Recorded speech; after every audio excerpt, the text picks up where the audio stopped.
नमस्कार साथियों, स्वागत है आप सभी को आज से स्टडी ग्रुप में। और आज हम लोग पढ़ने वाले हैं, है ना, भूगोल का एक बहुत ही महत्वपूर्ण पार्ट जो है ग्लोब, है ना। उसमें बहुत सारे क्या होती है, उसमें रेखाएं खींची होती है। आइए हम उसके बारे में क्या करते हैं, जानने का प्रयास करते हैं, है ना। लास्ट तक देखिएगा, बहुत समझ में आएगा, बहुत इंपॉर्टेंट है ना। अगर अच्छा लगे तो सब्सक्राइब और शेयर जरूर करिएगा। चलिए आज देखते हैं इसको क्या है। देखिए भाई सुनो, सबसे पहले है हम लोग हेडिंग है ग्लोब, अक्षांश और देशांतर, ठीक है ना। ग्लोब है, अक्षांश है और देशांतर है। बच्चे अगर आपसे कह दिया जाए कि ग्लोब क्या है, जो आप ग्लोब आप देखे होंगे जहां पर पढ़ने जा रहे होंगे तो वहां पर रखा होता है, टेबल पर रखा होता है ना। तो बताओ कि ग्लोब के बारे में क्या जानते हो। तो आइए हम इसको जानने और समझाने का क्या करें, प्रयास करें। तो आपको पता है कि ग्लोब पृथ्वी का काल्पनिक नमूना है। बाबू अगर हम कह दें कि ग्लोब क्या है, तो ग्लोब क्या है बच्चा, पृथ्वी का एक काल्पनिक नमूना है। काल्पनिक में कल्पना किया गया कि ऐसा क्या है, पृथ्वी है। काल्पनिक का मतलब कल्पना किया गया, है ना। कहता है कि ग्लोब पृथ्वी का एक काल्पनिक क्या है बाबू, नमूना है, जिस पर दो रेखाएं खींची होती है। आप देखे होंगे, अगर ग्लोब आप देखे होंगे तो उसमें आपको पता चल रहा होगा कि उसमें दो रेखाएं खींची होती है। पृथ्वी का एक नमूना है, कौन, ग्लोब, है ना। उसमें दो रेखाएं खींची होती है। और क्या कहती है, कहता है बाबू, जिसमें क्षैतिज रेखा को अक्षांश कहते हैं, जबकि ऊर्ध्वाधर रेखा को क्या कहते हैं बच्चा, देशांतर कहते हैं। क्या कहते हैं, देशांतर कहते हैं। आओ फिर से इसको समझने का प्रयास करें। ये कहता है कि ग्लोब क्या है बच्चा, ग्लोब क्या है, पृथ्वी का एक क्या तुम्हारा नमूना है। पृथ्वी का क्या है बच्चा, एक नमूना है। और उसमें दो रेखाएं खींची होती है। एक होता है क्षैतिज कतार, अब एक होता है क्या बाबू, ऊर्ध्वाधर कतार, है ना। एक हॉरिजॉन्टल, अगर क्या होता है, वर्टिकल होता है। तो कहता है कि जो तुम्हारा क्या होता है, क्षैतिज होता है उसको क्या कहते हैं, और जो तुम्हारा ऊर्ध्वाधर होता है उसको क्या कहते हैं। तो कहता है बच्चा कि क्षैतिज रेखा को क्या कहते हैं, अक्षांश कहते हैं। क्षैतिज रेखा को क्या कहते हैं बच्चा, अक्षांश कहते हैं। क्या कहते हैं, अक्षांश कहते हैं, है ना। जबकि ऊर्ध्वाधर, है ना, ऊर्ध्वाधर रेखा क्या कहते हैं, देशांतर कहते हैं। क्या कहते हैं, देशांतर कहते हैं। देखिए यहाँ पर आपको कुछ फिगर दिखाई पड़ रहा होगा। आइए हम समझाने का आपको प्रयास करते हैं, है ना। अगर नहीं तो आप लोग कॉपी किताब लेकर के बैठ जाइए और मेरे साथ एक सुंदर से नोट्स बना सकते हैं। चलिए, कहता है बाबू कि ये तुम्हारा आपको गोल सर्कल में दिखाई पड़ रहा है। एक तरह से इसको हमने मान लिया वृत्त। क्या मान लिया, वृत्त। वो असल में वृत्त ही है। मतलब असल में अगर पूछा जाए कि वृत्त क्या है, एक तरह से क्या है, वहां पृथ्वी को डिनोट किए हैं। एक वृत्त के साइज का एक पृथ्वी है। बात समझ रहे हो। एक वृत्त जो है, एक तरह से समझिए, अपने माइंड में सेट कर लीजिए कि वो क्या है, तुम्हारा पृथ्वी है। बाबू अगर हम मान लो कि वृत्त को बीचे बीच काट दिया, सुनिए, वृत्त लिया और वृत्त को बीचे बीच काट दिया, तो भाई बीचों बीच काटने वाली जो रेखाएं है ना, ये जो बीचे बीच जो काटने वाली रेखाएं हैं, इसको कहते हैं भूमध्य रेखा। क्या कहते हैं, भूमध्य। भू का मतलब क्या होता है, भू का मतलब पृथ्वी होता है ना। और क्या होगा बाबू, मध्य का मतलब बीच, और रेखा मतलब जानवे करेंगे लाइन, है ना। तब भूमि के बीच से गुजरने वाली जो रेखा है वो क्या है बाबू, भूमध्य रेखा है। क्या है तुम्हारा, भूमध्य रेखा। अब भूमध्य रेखा को ही बोलते हैं, भूमध्य रेखा को ही बोलते हैं विषुवत रेखा। क्या बोलते हैं बाबू, विषुवत रेखा। पता चला कि ग्लोब था, पृथ्वी था, तो पृथ्वी को बीचे बीच बांटने वाली रेखा को क्या कहते हैं, पृथ्वी को बीचों बीच बांटने वाली रेखा को कहते हैं भूमध्य रेखा, या उसको बोल सकते हैं विषुवत रेखा। और ये कितना डिग्री पर है बाबू, यह तुम्हारा 0 डिग्री पर स्थित है। कितना डिग्री पर स्थित है, 0 डिग्री पर क्या है बाबू, यह स्थित है। विषुवत रेखा है, पृथ्वी को बीचों बीच बांटने वाली रेखा को विषुवत रेखा कहते हैं या भूमध्य रेखा कहते हैं। ये जो है बाबू, ये 0 डिग्री पर स्थित है। आप सिंपल सोचिए कि आपके पास एक गेंद है, मान लो पृथ्वी एक गेंद है। अब गेंद को क्या करते हैं, फाड़ दिया, है ना। तो एक पार्ट इधर हो गया, एक पार्ट इधर हो गया। बात समझ रहे हो ना। गेंद है, गेंद को हमने फाड़ दिया। जब फाड़ दिया बच्चा, तो क्या हो गया कि एक पार्ट क्या हो गया, ऊपर वाला हो गया, एक पार्ट क्या हो गया, नीचे वाला हो गया। तो आप समझ गए हैं कि जो गेंद था, गेंद को फाड़ के 2 भागों में बांट दिया। इसको कहते हैं गोलार्ध। क्या कहते हैं, गोलार्ध। गोलार्ध का मतलब होता है क्या, गोला के आधा, मतलब गोल था उसको आधा कर दिए तो क्या हो गया, गोलार्ध हो गया, है ना। वो गोल था, गेंद गोल था, उसको फाड़ दिया गया, एक ऊपर वाला हो गया, एक नीचे वाला हो गया, है ना भाई। अब क्या है तुम्हारा, उसको क्या बोलेंगे, गोले के आधा को गोलार्ध कहते हैं। क्या कहते हैं बच्चा, गोलार्ध कहते हैं। अब क्या है, बात को समझेंगे। हमने पहले क्या लिया, वृत्त यानी पृथ्वी लिया, उसको बांट दिया, तो बांटने वाला तो भाग क्या था, विषुवत रेखा का भूमध्य रेखा, ये 0 डिग्री पर था। ये जो बांटा हुआ भाग है, नीचे वाला है ऊपर वाला, उसको क्या कहते हैं, गोलार्ध कहते हैं। क्या कहते हैं, गोलार्ध कहते हैं। अब आपको पता होना चाहिए, एक बात पता होना चाहिए कि अगर ऊपर की बात करें, है ना, तो ऊपर क्या होता है बाबू, ऊपर क्या होता है, नॉर्थ होता है, नीचे साउथ होता है, इधर ईस्ट होता है, और इधर क्या होता है बाबू, वेस्ट होता है ना।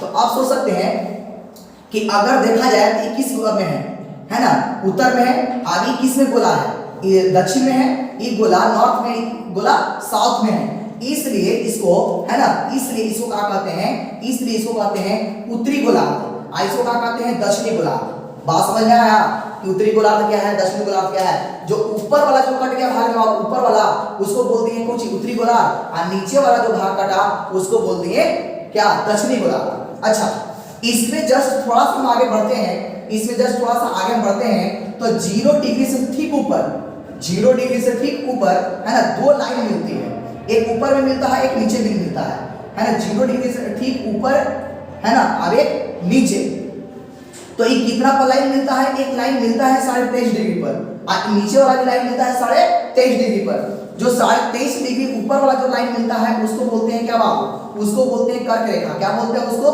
कर्क रेखा बोलते हैं। और जो लाइन नीचे वाला रहता है 23.5 डिग्री पर, उसको बोलते हैं क्या बच्चा, मकर रेखा बोलते हैं। क्या बोलते हैं उसको, मकर रेखा बोलते हैं। इसके ठीक ऊपर जाने पर एक 66.5 डिग्री पे एक और लाइन मिलता है, और नीचे भी लाइन मिलता है 66.5 डिग्री पर। तो ऊपर वाला भाग को, मतलब 66.5 डिग्री पर ऊपर वाला जो है ना, उसको बोलते हैं आर्कटिक, और नीचे वाला जो है 66.5 डिग्री पर एक और लाइन है, उसको बोलते हैं, है ना, उसको बोलते हैं अंटार्कटिक, है ना, अंटार्कटिक, उसको बोलते हैं अंटार्कटिक, और ऊपर वाला को बोलते हैं आर्कटिक। बात समझ में आया कि 23.5 डिग्री वाला ऊपर को बोलते हैं कर्क रेखा, नीचे वाला को बोलते हैं क्या बाबू, मकर रेखा बोलते हैं।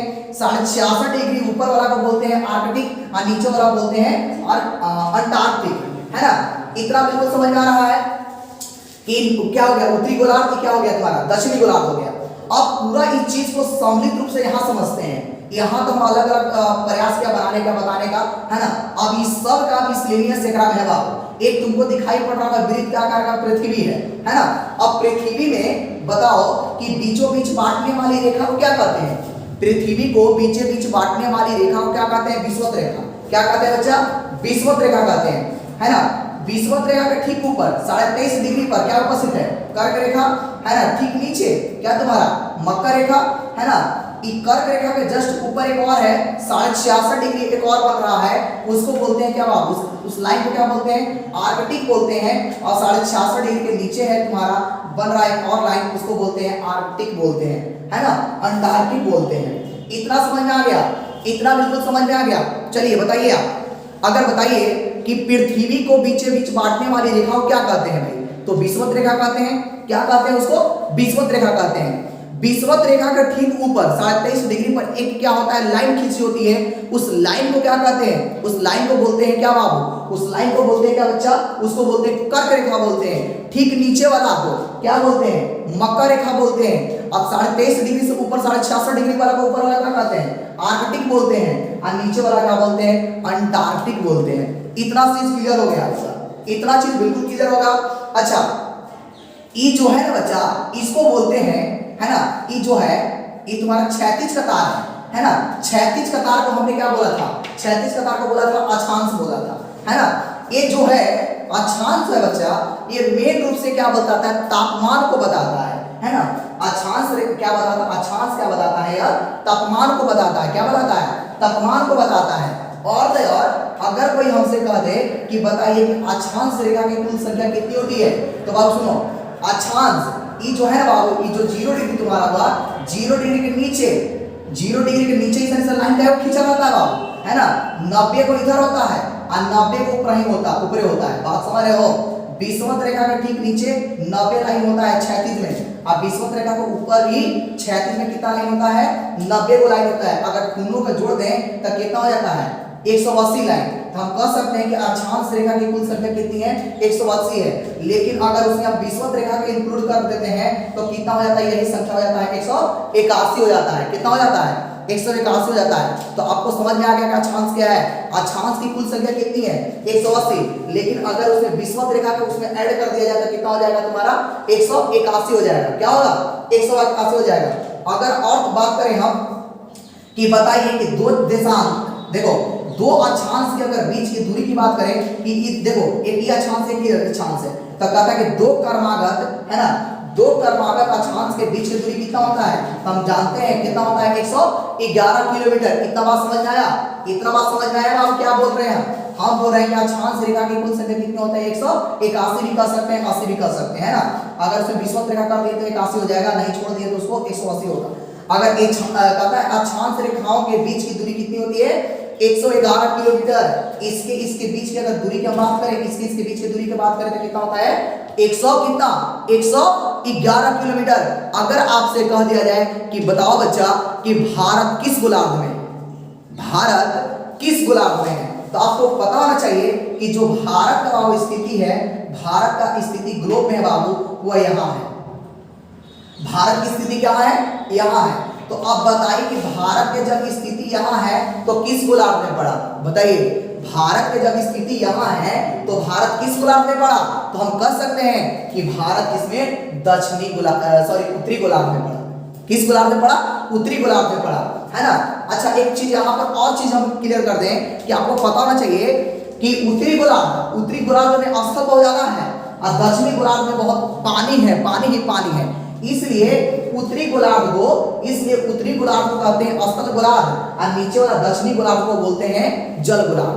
पता चला इतना कि उत्तरी गोलार्ध, सोचेगा कि ग्लोब है, ग्लोब के ऊपर वाला भाग उत्तरी भाग, तो उसको क्या कहेंगे स्थल गोलार्ध कहेंगे, नीचे वाला क्या कहेंगे जल गोलार्ध कहेंगे। और भारत कहाँ स्थित है तो उत्तरी गोलार्ध में स्थित है। कहाँ स्थित है बच्चा, उत्तरी गोलार्ध में स्थित है। चलिए आगे चलते हैं,